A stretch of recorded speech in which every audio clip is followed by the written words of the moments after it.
நடு ரோட்டில் கல்லாலேயே அடித்து துடி கொன்ற கொடூர இளைஞர்கள் பார்த்திபன் வயது 32, சுகுமார் வயது 31, கேசவன்மூர்த்தி வயது 23. இவர்கள் மூவரும் திருமணமானவர்கள். பொங்கல் தினத்தன்று இந்த 3 நண்பர்களும் தமிழ்நாடு ஆந்திரா எல்லையில் உள்ள கோனை ஃபால்ஸுக்கு சென்று வீடு திரும்பும் பொழுது பூந்தமல்லி நெடுஞ்சாலை அருகே 4 இளைஞர்கள் அதிவேகமாக இவர்கள் மீது மோதுவது போல் வந்துள்ளனர். பதறி போன பார்த்திபனும் அவர்கள் நண்பர்களும், கண்ணு தெரியலையா, பார்த்து ஒழுங்கா போக மாட்டியா, பைக்ல இவ்வளவு ஸ்பீடா மோதுற மாதிரி வர அப்படி என்று கேட்டுள்ளனர். இதனால் ஆத்திரம் அடைந்த எதிரே வந்த அந்த 4 இளைஞர்கள், எங்களே பார்த்து கேள்வி கேட்கிறியா, எங்களே முறைக்கிறியா என்று வாக்குவாதம் செய்துள்ளனர். வாக்குவாதம் முற்றி போய் அந்த 4 இளைஞர்களும் சாலையில் உள்ள கூர்மையான கற்களை எடுத்து பார்த்திபன், சுகுமார், கேசவன்மூர்த்தி மீது கற்களை வீசி கொடூரமாக தாக்க துவங்கியுள்ளனர். அங்கிருந்த பெரிய கல்லை எடுத்து பார்த்திபன் மீது போட்டதில் பார்த்திபன் தலை திங்கி சம்பவ இடத்திலேயே உயிரிழந்தார். சுகுமாரும் இதே போன்று கொடூரமாக தாக்கப்பட்டு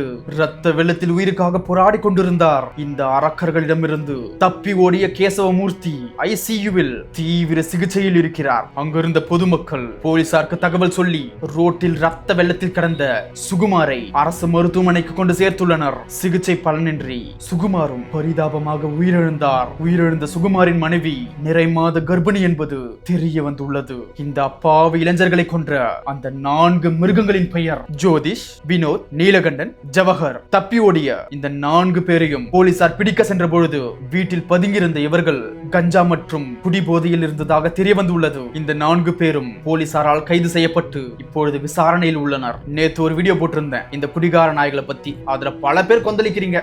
குடிக்கிறது ஏன் விருப்பம், ஏன் காசு, நீ ஏன் நிலைமையில இருந்து பாரு. இன்னும் சில பேரு, உனக்கு தில் இருந்தா அரசாங்கத்தை போய் கேளு, டிஎம்கே போய் கேளு. நான் ஏற்கனவே பல வீடியோல சொல்லியிருக்கேன், இங்க எந்த கட்சி வந்தாலும் எந்த ஆட்சி வந்தாலும் காட்சி ஒண்ணும் மாற போறது இல்ல.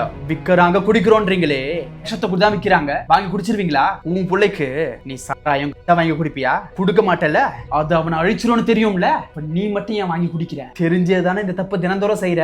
உன் பையன் குடிச்சிட்டு உன்கிட்ட மாட்டினா நீ எப்படி டீல் பண்ணுவ? அது அவன் காசு, அவன் விருப்பம், அவனுக்கு என்ன ஸ்ட்ரெஸ்ஸோ அப்படின்னு விட்டுருவியா? தப்புன்னு சொல்ல மாட்டேன், அவன் ஒரு வழி பண்ண மாட்டேன். அவன் பண்றது தப்புனா நீ பண்றதும் தப்பு தானே.